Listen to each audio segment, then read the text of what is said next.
नमस्कार मित्रों, मैं हूं यशवंत कानेटकर और मैं आपका स्वागत करता हूं इस introduction to C programming course में।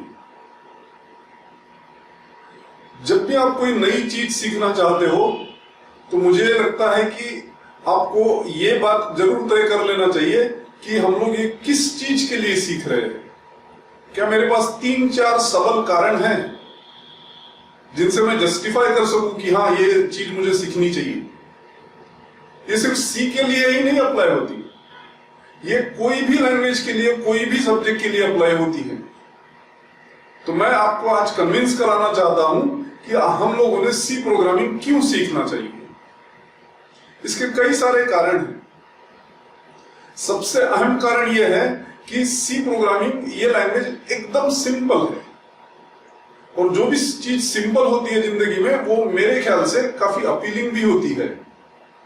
इसलिए मुझे लगता है कि सी प्रोग्रामिंग सिंपल अगर है तो ये हमें आनी चाहिए, क्योंकि इसके द्वारा हम लोग काफी कुछ कर पाएंगे कंप्यूटिंग में।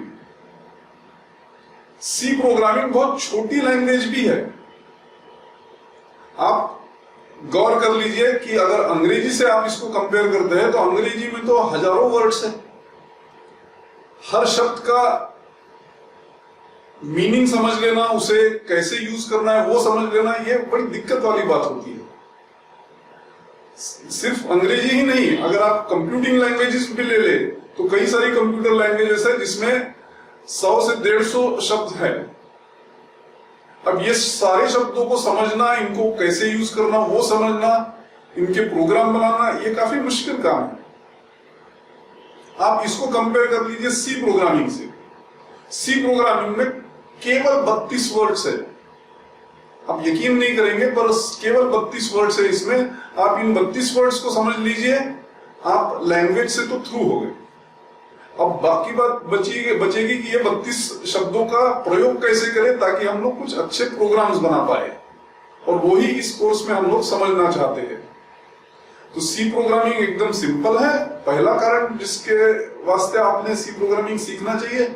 दूसरा कारण है कि सी प्रोग्रामिंग एकदम छोटा है, और तीसरा सी प्रोग्राम्स काफी फास्ट एग्जीक्यूट होते हैं मशीन पे। तो ये 3 सबल कारण है क्योंकि जिसके कारण मुझे ऐसा लगता है कि आप लोगों ने सी प्रोग्रामिंग सीखना चाहिए। आज 2018 आ गया। इस 2018 साल में हम लोग ऐसी लैंग्वेज सीखे जो 1972 में बनी थी। क्या ये सही है? मेरे ख्याल से बिल्कुल सही है। सही इसलिए है कि आज भी बिल्कुल लेटेस्ट से लेटेस्ट आप कोई ऑपरेटिंग सिस्टम ले लीजिए, वो सी प्रोग्रामिंग में ही लिखी हुई है।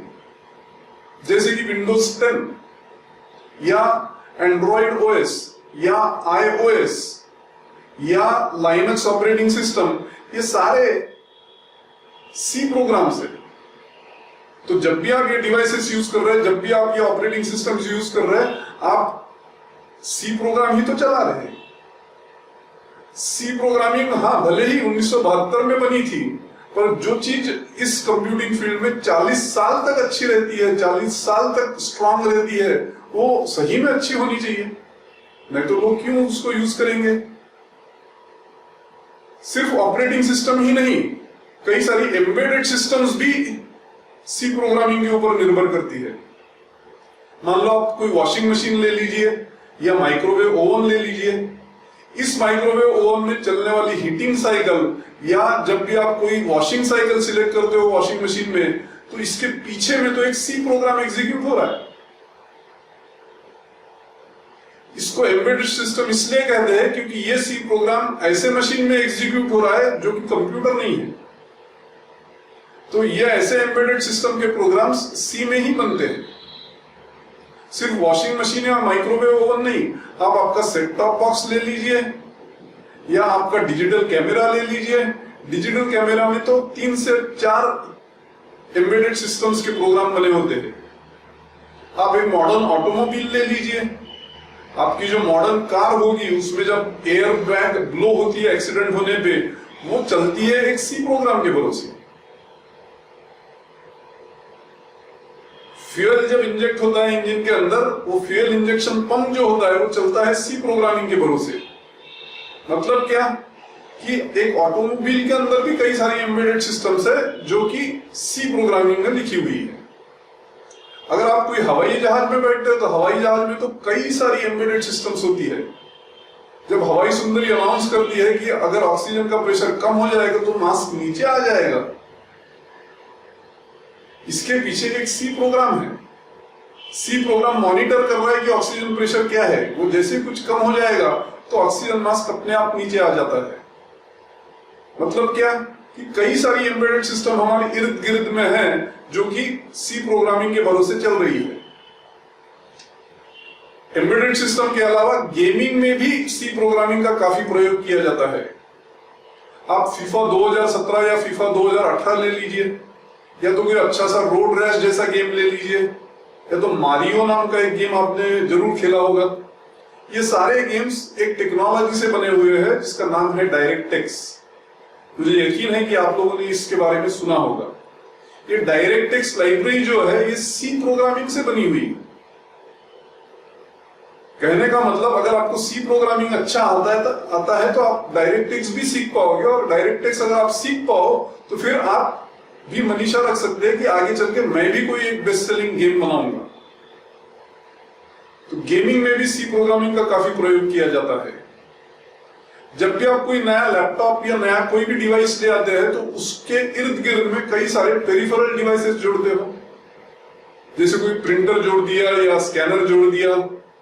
ये प्रिंटर और स्कैनर को ड्राइव करने के लिए प्रोग्राम लगता है। तो अक्सर जब आप प्रिंटर खरीदने जाते हो तो उसके साथ आपको एक डीवीडी मिलती है। इस डीवीडी के ऊपर डिवाइस ड्राइवर प्रोग्राम रहता है। ये डिवाइस ड्राइवर प्रोग्राम जब आप इंस्टॉल करोगे तभी उस डिवाइस को अच्छी तरह से उपयोग में ला पाओगे। और ये जो डिवाइस ड्राइवर प्रोग्राम होता है ना, ये सी प्रोग्राम होता है। दुनिया के 90% से ज्यादा डिवाइस ड्राइवर सी प्रोग्रामिंग में ही लिखे होते हैं। मतलब अगर आपको इच्छा है कि मैं भी एक दिन डिवाइस ड्राइवर प्रोग्रामिंग करूंगा तो आपको सी प्रोग्रामिंग बहुत अच्छी तरीके से आनी चाहिए। तो कम से कम 5-6 रीजन मैंने आपको गिना दिए क्यों आपने सी प्रोग्रामिंग सीखना चाहिए। कुछ लोग आपको यह भी बताएंगे कि 1972 में बनी हुई लैंग्वेज हम लोग 2018 में क्यों उसका चुनाव करें पढ़ने के लिए।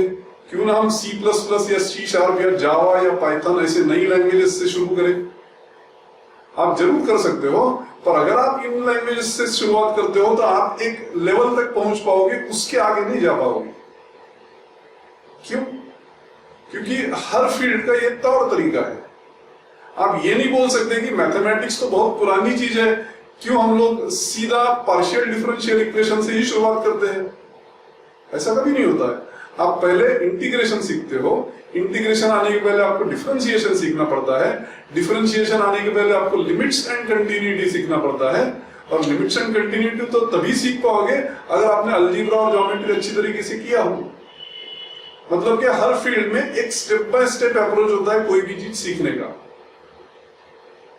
लाजमी है कि ये कंप्यूटर साइंस के लिए भी अप्लाई होता है। अगर आपको अच्छा सी प्रोग्रामिंग नहीं आएगा तो आपको अच्छा C++ नहीं आएगा। अगर आप अच्छा C++ नहीं कर पाओगे तो आप अच्छा जावा प्रोग्रामिंग भी नहीं कर पाओगे।